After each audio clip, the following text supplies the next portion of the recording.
Madam President, it didn't take long. Just a year since defund the police became a rallying cry and cities started cutting money from police budgets, crime is surging. At the beginning of June, the New York Times reported, and I quote, "Homicide rates in large cities were up more than 30% on average last year and up another 24% for the beginning of this year." Homicides are up in New York City, Philadelphia, Chicago, Los Angeles, Columbus, and the list goes on. And it isn't only homicide rates that have risen. During the first 4 months of the year, Los Angeles saw a 73% increase in shootings. As of the end of May, Portland, Oregon, which has been ravaged by violent riots over the past year, was on track to exceed 1,000 shootings for this year, as compared to 389 in 2019. A Washington Examiner piece from June reported, and I quote, "Through the first 14 weeks of this year, New York City saw an 81% increase in shootings, the highest number of shootings during the same period since 2002. Robberies, grand larcenies, felony assaults, and shootings have all increased in April and May compared to last year," end quote.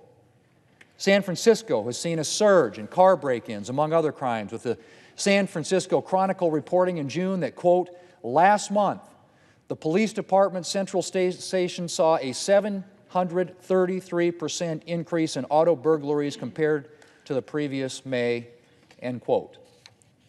In Oakland, California, carjackings are up almost 88%, shootings are up 70%, and homicides are up 90%. Madam President, unfortunately, I could go on all day. The crime surge is real, and it is frightening. I've quoted a lot of statistics and percentages, but there are real people behind every one of those crimes. People whose lives have been cut short or ravaged by violence. People whose sense of safety has been destroyed. It turns out, Madam President, that surprise, defunding the police is a terrible idea.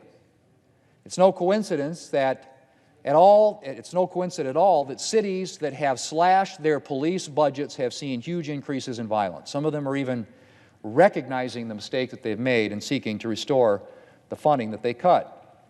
A Fox Business piece reports, and I quote, "Cities like New York City, Oakland, Baltimore, Minneapolis, and Los Angeles are planning to reinstate tens of millions for the construction of new police precincts, increase police department budgets, among other plans to bankroll more efforts to confront the uptick in crime," end quote. Unfortunately, Mr. President, the problem won't necessarily be fixed that easily, because defund the police rhetoric has not just resulted in smaller police budgets. It's also resulted in police demoralization and left departments worried about deploying officers to do their jobs. And it's resulted in a wave of police retirements and resignations. As the New York Times reports, quote, "Thousands of police officers nationwide have headed for the exits in the past year."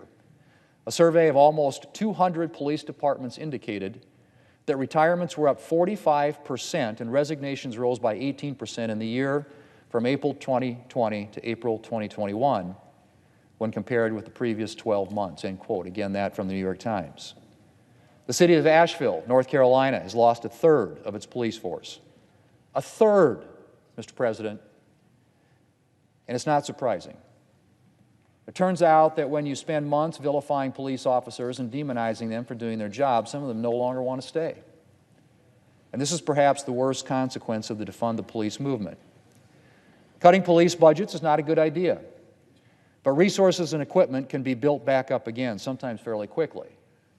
It's a lot harder to replace good, seasoned officers with years of experience protecting public safety. And while it would be hard to replace them at any time, it's particularly hard today because it's difficult to imagine why anyone would want to become a police officer right now. Why would good men and women sign up for a job where they're regularly characterized as the worst kind of criminals? Why would they sign up knowing that they may be prevented from or punished for doing the job we ask them to do? Mr. President, violence against police officers always a danger, is up. And the sickening scene of protesters shouting, "Death to police," outside a hospital where 2 ambushed law enforcement officers were fighting for their lives has to be emblazoned on the minds of police officers nationwide. Again, I ask, why would anyone want to join the police under these conditions? The defund the police movement is not only costing us many good officers today, it's depleting the pool of good officers for the future. And that, Mr. President, that is the travesty. Mr. President, the unfortunate truth is that Democrats bear a substantial amount of responsibility for the situation we find ourselves in. Because this is a party that either actively contributed to the defund the police rhetoric or implicitly endorsed it by largely staying silent. Not to mention the less than censorious attitude that Democrats frequently displayed when it came to the violence and property destruction of last summer and the past year. California Representative Maxine Waters said protesters in Minneapolis this April should get more confrontational should the verdict in the Chauvin trial not go their way. And far-left members of the House of Representatives have spent the past year making statements like, and I quote, "Policing in our country is inherently and intentionally racist. No more policing, incarceration, and militarization," end quote.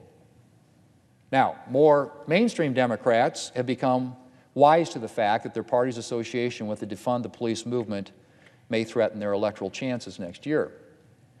As polling has demonstrated, Americans are squarely against the idea of defunding the police. And so the President and other Democrat leaders have all of a sudden announced their concern about surging crime. But they're still trying to have their cake and eat it too. Because missing from their messaging is any real condemnation of defund the police rhetoric and the terrible toll it has taken on our cities and police departments. In fact, President Biden, who is currently trying to reinvent himself as tough on crime, filled key roles in the Department of Justice with individuals who have gone on record with their support for defunding the police. President Biden's Secretary of Labor actually cut police funding while serving as Boston's mayor. And his Secretary of Housing and Urban Development has suggested that we should consider decreasing police budgets. And Democrats' actual crime-fighting plans are long on punishing gun dealers and gun manufacturers, and short on actually going after criminals. The President's nominee to head the Bureau of Alcohol, Tobacco, Firearms, and Explosives seems more interested in targeting law-abiding gun owners than in dealing with the surge in gun crime. Mr. President, I have one last point to make about the defund the police movement, and that is its fundamental injustice. Are there bad police officers out there? Of course there are. There are bad teachers out there too, and bad social workers, and bad small businessmen. But just as it would be outrageous to demonize all teachers because of the few bad apples in their profession, it is outrageous to demonize the hundreds of thousands of dedicated men and women defending public safety in this country because of a handful of bad officers. The truth is, we owe our men and women in law enforcement a great debt, a debt we can't even fully comprehend. These men and women go out and risk their lives every day of the week, every month of the year, to keep us safe. But they don't just risk their lives. They also bear a heavy physical and emotional burden. Most of us go about our daily lives without having to confront much evil because our law enforcement officers go out every day to confront it for us. They confront violence so that we don't have to, and they pay a price. It's tough to have to see evil on a daily basis, to spend years rescuing children who are in trouble or supporting victims of violence or bringing rapists to justice. But it's a price most of them are glad to pay. They signed up to protect the innocent, to keep the public safe and evil at bay. And they're proud to do it. And we owe them and their families our profound gratitude. It is abhorrent that anti-police rhetoric has become such an accepted part of our national conversation and has been winked at or endorsed by so many Democrat leaders. We owe our police officers much better. Mr. President, I hope the belated realization among some that police officers are essential to keeping our communities safe will spell the end of the defund the police movement. It's time to focus on protecting public safety and honoring the men and women who spend every day working to promote it.